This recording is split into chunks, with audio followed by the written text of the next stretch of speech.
Hey everyone, it's me Nita and welcome back to my channel. In today's video, I'm going to be discussing all the steps that I took to become CPSC compliant in selling kids clothing and kids baby blankets. So a lot of you may not know exactly what it means to be CPSC compliant, but I'm going to go ahead and kind of describe to you guys what it is and how to become compliant. What is safety compliance? Basically, it's just legal requirements for all products for businesses or even a hobby to ensure safety when using the product and to prevent any harm to its customers. So basically what that means is that you need to make sure that whatever you're creating, whether that be a baby blanket, whether that be an embroidered kid's shirt or a baby onesie, kids stuffed animals, things like that, or even zipper pouches for kids to use at school. So basically you need to make sure that all the parts and all the things that you use to create that item is safe for them to use. And I had to take a bunch of different steps to become compliant. So basically I learned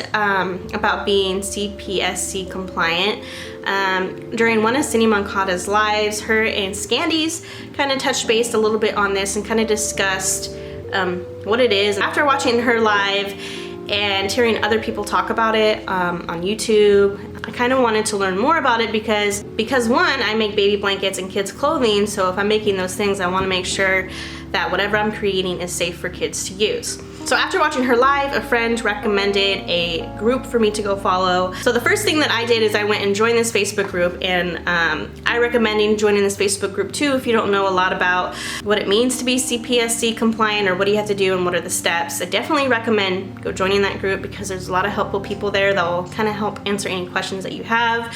Or if you go to this Facebook group, you can go to the search bar and type in any questions that you have, and there's a ton of conversations that may have already been discussed about the topic you are wanting to know more about. So the first thing that I suggest you go do is join US Product Safety Compliance Facebook group. I'll have that linked down below for you guys to go check out and to go join, but basically that's where I started a lot of my learning and getting a lot of information about being compliant. After joining that group, I found a website from the creator of the Facebook group that she has, and on her website she has a safety product like action checklist, and this basically goes over each step that you have to take. This is for free, so I definitely recommend you going to the website and checking it out and getting this checklist for free. She'll email you a link, I believe. I'm trying to remember because it feels like forever ago. I went to the website and I entered my email onto the email list, and I believe that's how it was sent, if I remember correctly. It could totally be wrong. But after downloading that, I then went to go register your business at saferproducts.gov. You'll register for a small batch manufacturer if you're making any type of kids items. So if you're making and selling kids items, you're gonna have to register for a small batch number. So go to this website, sign your business up, and then also register for a small batch number. After registering for your small batch number, you'll receive your number, and my next step was to look at what things need to be tested and what are some exemptions. So I need to look at all the different types of regulations. So you need to figure out what type of product you are selling and what type of regulations there are for that specific product. Now, all products are different. Everybody makes different things. So just make sure that you're making sure that you're following all the regulations that you need to sell that specific item. There's regulations on like lead, mechanical hazards, and small parts too. So you might want to make sure that if you're making like kids toys that it's tested for lead. If it has like mechanical hazards, it needs to be tested to make sure that those little mechanical pieces are safe and all those small parts are safe too for children. And then if you make certain things, sometimes you have to send that in and get that tested. Luckily for me, I'm just specifically working with just fabrics, making kids blankets, kids clothing. So all I really need to focus on is like flammability regulations, and if you make kids pajamas, there's a whole thing of regulations on that. So I don't know much about that because I don't make pajamas, I make kids clothing. So definitely, like I said, go check out all the regulations that you may have to follow with your specific item that you create. Okay, so step number 4, purchasing and sorting supplies. So once I realized that certain things need to be tested and some things are already exempt, meaning you don't any testing or anything like that on the item. So a lot of fabrics are exempt from needing any type of testing, but certain fabrics will need testing or need a letter of compliance stating that the fabric is safe to use. So when I was trying to think of, okay, well, what fabrics of mine are okay to use and which ones will I need to get tested, because anything that needs to get tested, I don't even want to deal with. I want to just deal with stuff that's exempt, so it's just easier for me to run and manage my business. My goal is to use things that are already exempt and things that need compliance letters. I need to find businesses that will send me those letters. So basically, first thing that I suggest is find a seller who has done the testing for you. So luckily, I use onesies for a lot of my designs, especially for one of my top sellers. It's a big sis and a little sis matching set, and usually the little sister, always someone purchases a onesie for that or a bodysuit. So because I am using bodysuits, I need to get a certificate of compliance. So a lot of companies like Carter's, Gerber, Garanimals, I believe, that those big companies will not send you their letter of compliance. So you basically can't use those type of onesies, which blows my mind. So I emailed Angela, or AJ Blanks, and I asked if they had a letter of compliance, and it's either the same day or a few hours later she emailed me back with her letter of compliance. So, and you can also get one through ARB Blanks. And so basically I found a seller that's willing to give me their certificate, which that means that I can use their onesies. So if there's any issues down the road, I could show that yes, these garments are compliant. And then also, when you start shopping for fabrics or things, find things that are already exempt from testing, so you don't even have to worry about certificate of compliance from the seller. So whenever I go to Joann's or whenever I'm shopping for fabric online, I'm making sure that I'm looking for fabrics like cotton, polyester, flannel. I can use all those for baby blankets. Now for kids clothing, there's some things that are a little different. Some of the fabrics you'll need testing, like the flannel, you'll have to get that tested if you're gonna be using it for kids clothing, which I don't use flannel for kids clothing. All I use is bullet fabric, and luckily bullet fabric is exempt from kids clothing. And even just kids shirts are exempt too. The only testing you would need to get, or a letter of compliance, is for the buttons on the onesies or the bodysuits. Those little buttons have to be tested for lead and some other things. So that's why you would need a certificate of compliance, because bodysuits, they have to be tested.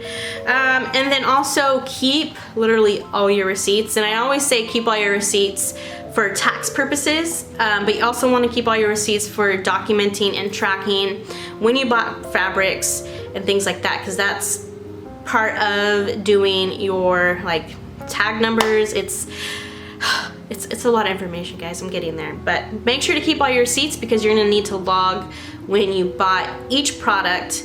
You need to log how much you bought of it and what day you bought it.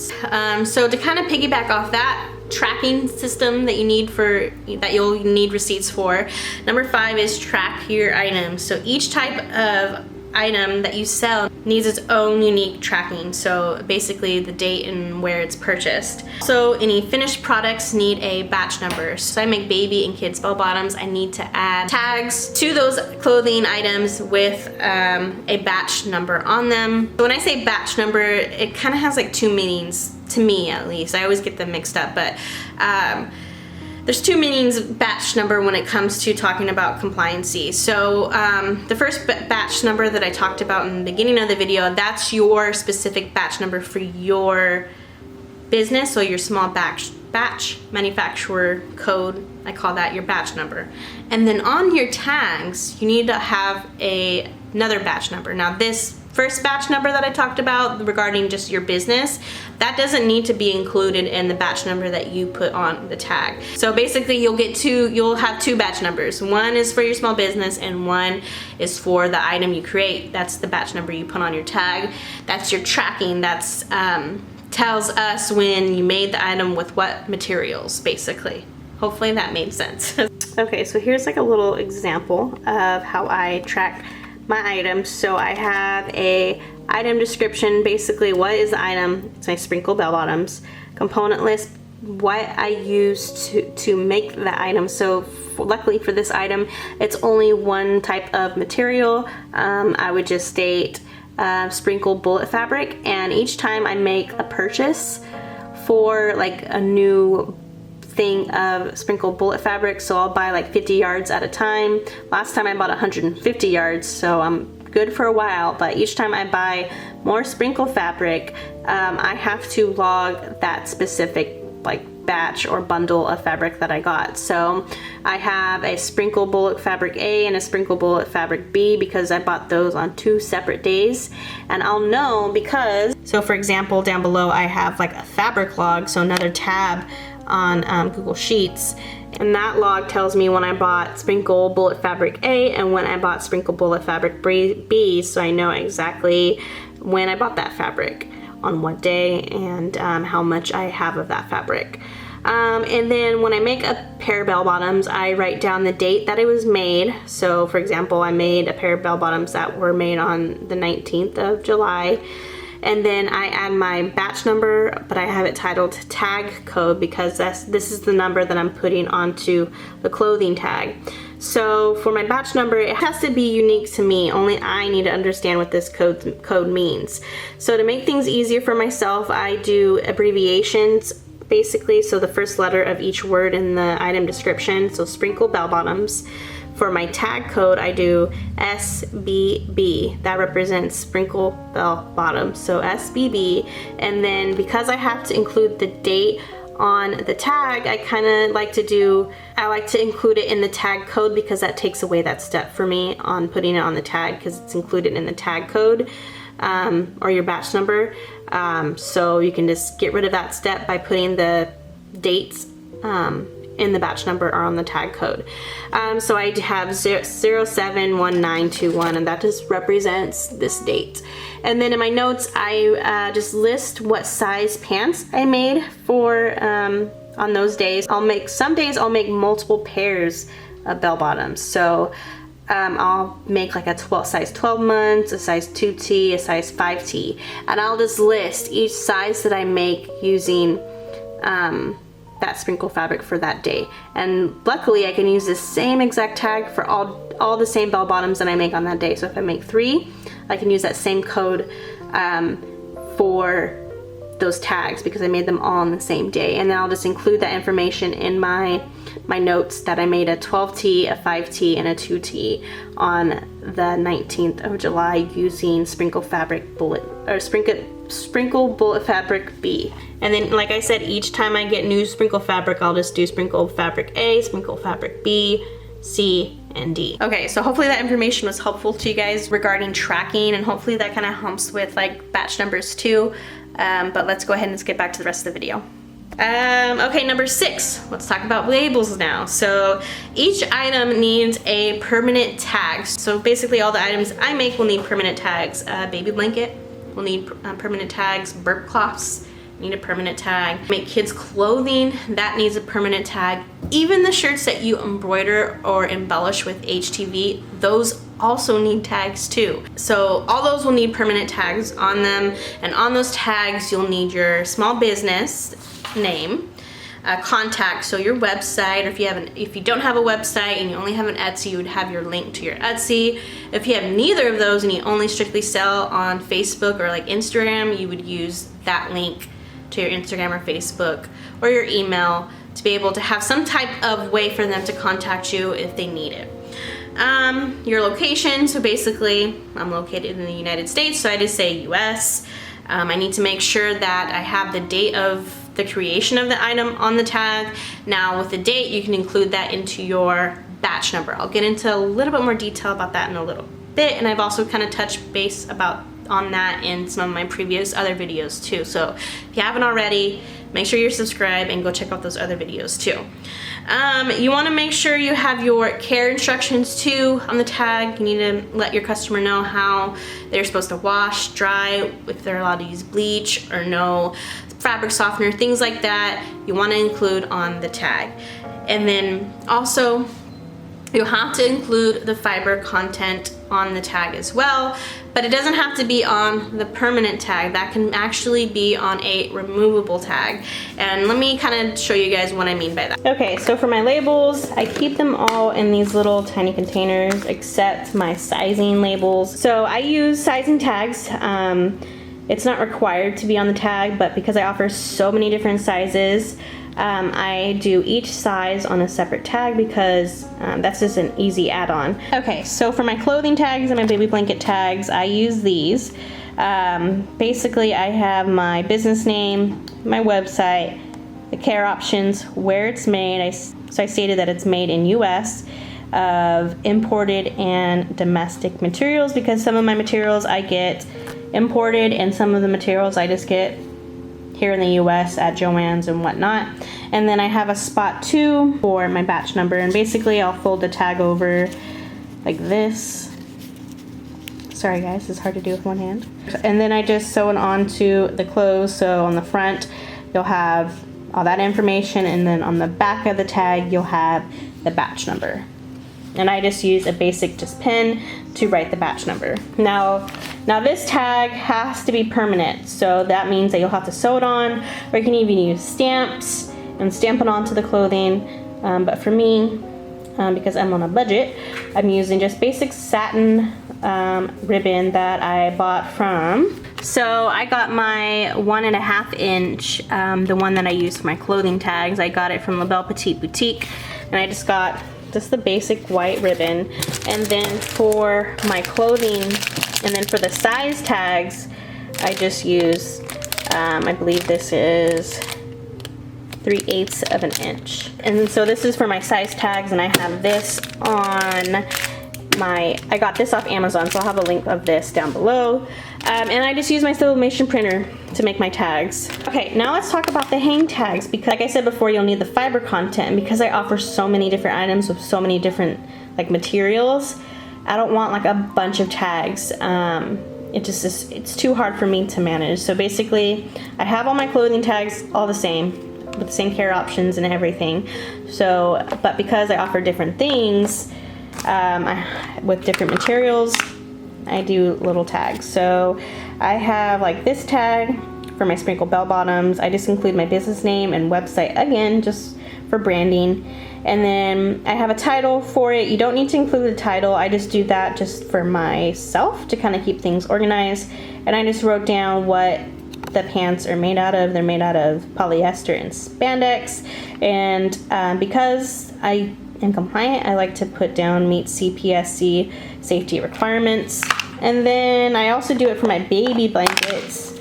So I just have, same thing, business logo, website, baby blankets, and then what it's made out of. And because I use 2 different things, I use one side is cotton and one side is polyester. I just did 100% cotton and 100% polyester. You could say the front is cotton and the back is made out of polyester, but your customers is really not going to know which is considered front and back on a baby blanket, because one side it has a print and the other side has embroidery on it. So, and then I also have meet CPSC safety requirements. So, and then I got these little containers from Michael's for $1 to kind of help keep me organized. And what's nice about them is they stack really nicely. I actually need to go to Michael's and get some more, and I can link down below the Etsy shops that I bought these tags from, and then I bought some other tags too, so I'll leave all those shops down below. I'm gonna leave a ton of links, so just make sure and just definitely check out the description below. I have a ton of information in the description. And then for the hang tags, I just use one of these little guns. I got this gun off Amazon. I'll try and remember to link it down below, but I think I spent like $12 on this, and it came with like a bunch of extra little tags. So I'll just use this to help hang the tags, but I'm sure there's another method or another way you guys could attach your hang tags if that's something you wanted to do. Okay, so step number 7 I don't know if I've been stating each step number, but this is step number 7. So because you create something, you yourself need your own certificate of compliance of the items you sell.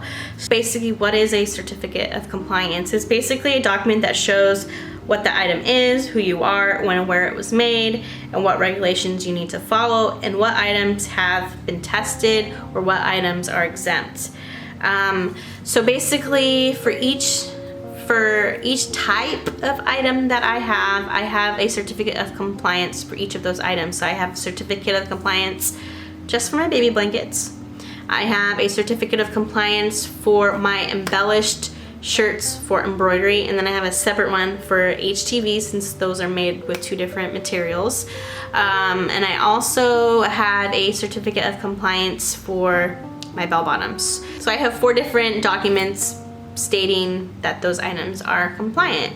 And when I did mine, I'm not gonna lie, this was probably the hardest part about becoming compliant, was creating these documents. Like, I have no clue about codes and what regulations, what exact codes for the regulations that you need to follow to include in the document.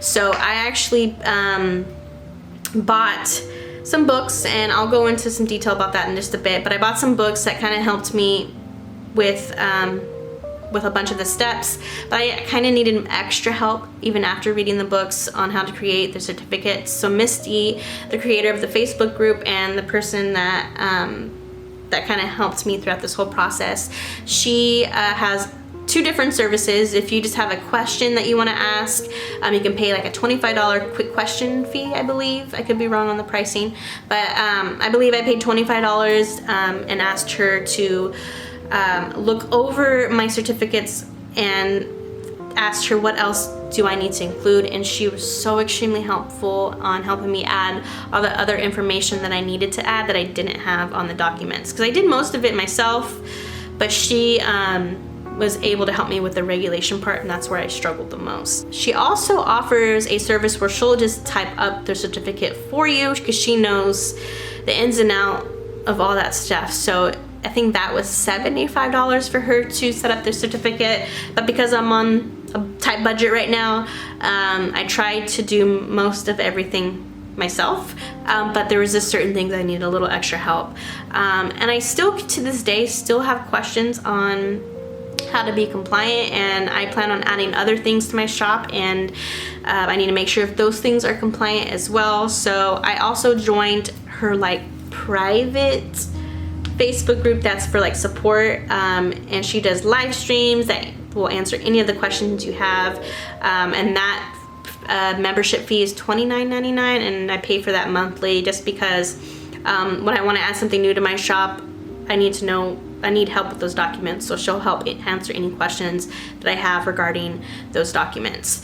And all those certificate of compliances that you have for all the different items you add in your shop, you have to make a new certificate each month. So I like to have my documents on the Google Drive, and each month I'll just copy that same certificate but just change out the date, because nothing changes about the things I make each month. It's just you have to have it for document purposes. So I just go in, copy that same exact, I just copy the certificate and save it as that month. So if I have a certificate in August, I'll copy that one and save it as a September one and change out the date to September.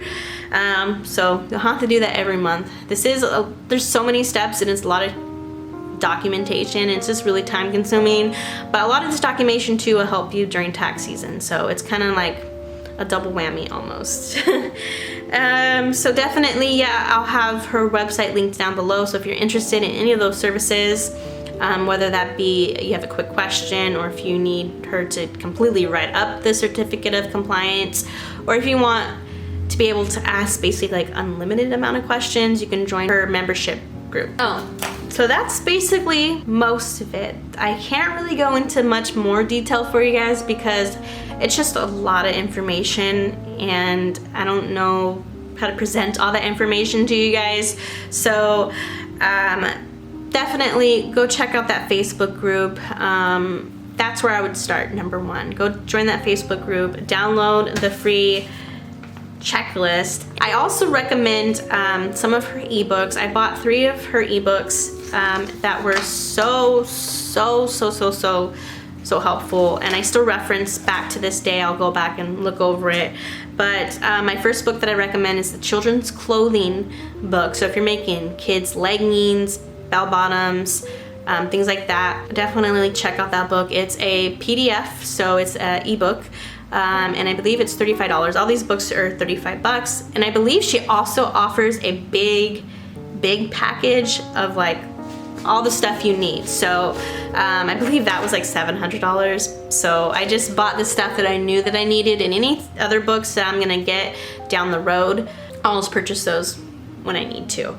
So after children's clothing, I also recommend getting, if you make baby blankets like I do, or if you make burp cloths, definitely check out the children's blankets ebook. And then also if you do embroidered kid shirts, or if you do HTV kid shirts or baby items, definitely get the book Embellishing on Blanks, because like I stated before, those also need to be compliant, those need tags, those need to be tracked, all that stuff. So definitely go check out those 3 ebooks if you can. Those books were extremely helpful, and like I said, I still reference them and go back to them to this day. All right, guys, I can try and answer any other questions down in the comments, so go ahead and leave your questions that you have, and I'll try and help you. I'm no expert in any of this. I probably should have mentioned that at the very beginning of this book. Like, I'm still learning about this stuff because there is so much to learn about. So again, I'm no expert. Definitely go do some more research, watch some more YouTube videos, join that Facebook group. Just go do a lot of research on this, because you want to make sure that what you're creating for kids, that it's like safe for them to use. Because I just want to make sure that whatever I send out, because I love and value my business and I love and value my customers, I want to make sure that everything that I send out is safe for them to use. So definitely after watching this video, go do some more research, because there's a lot of information out there that you should know about. So, but leave the questions you may have, because I'm probably left out a lot of information in this video. So definitely leave your comments down below. I'll try and answer some questions. If there's a question you ask that I don't know the answer to, I'll definitely send you the link to the Facebook group, and you can ask your question there, and maybe somebody who's more knowledgeable than me will be able to help you out. And then definitely go check the description out below. I'm gonna have some YouTube videos that I recommend for you guys to go watch, some groups that you should go join. So yeah, Misty, I just want to thank Misty so much, because she made this whole process so easy. So thank you very much. And if you guys enjoyed this video, make sure to give it a like. If you guys want more information and want to see more videos about this, let me know down in the comments. I don't know how interested you guys would be in any of this information, but I can share what I learned along the way. If you want to see me make tags with the Belle Petites ribbon and this ribbon I got off Amazon, please let me know down in the comments below if you would like to see a video on that. And I can even show you guys how I make my hang tags with my Cricut. So just let me know what you guys want to see. And sorry this video took so long to get out. I needed to take a little break from YouTube because Etsy has been crazy this last couple weeks. It's been picking back up, which I'm so thankful for, but I'm not gonna lie, guys, it's been kicking my butt because my husband also has a new work schedule. So it's been a lot of there's been a lot of changes around here, so it's just been I just needed some time to adjust, but I'm back and I missed you guys, and I just really hope you guys enjoyed this video. But I'm gonna stop rambling and I'll see you guys in the next one. Bye.